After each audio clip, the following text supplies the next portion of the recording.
সকলকে নমস্কাৰ আৰু মই আছোঁ এতিয়া মোৰ জোনালী সেন্দুৰীয়ালিৰ নতুন ষ্টুডিঅ' ZG মিউজিক ষ্টুডিঅ' আৰু আপোনালোকে দেখিছে চাৰিওফালে অকল গছ, ইয়াত বিভিন্ন ধৰণৰ গছ।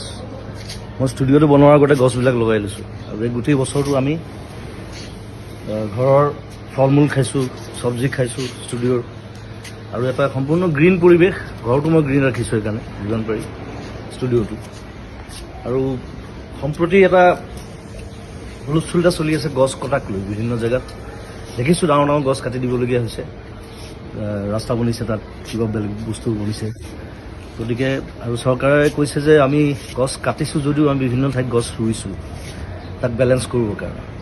কিন্তু এতিয়া কিছুমান জেগা আছে, যেনে ৰিচেণ্টলি যিটো হুলস্থুল চলি আছে দীঘলী পুখুৰীৰ সেই পুৰণা গছখিনিক লৈ পেলাই। এতিয়া সেই গছখিনি হৈছে গোটেই দীঘলী পুখুৰীটোৰ সৌন্দৰ্য।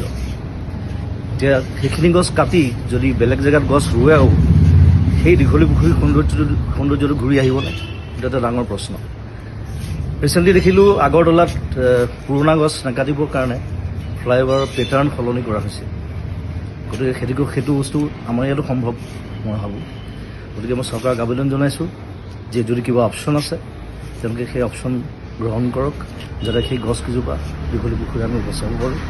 সেইটো মোৰ ফালৰ পৰা অনুৰোধ, সমগ্ৰ অসমবাসীৰ ফালৰ পৰা অনুৰোধ। আৰু ধন্যবাদ জনাইছোঁ সকলোকে।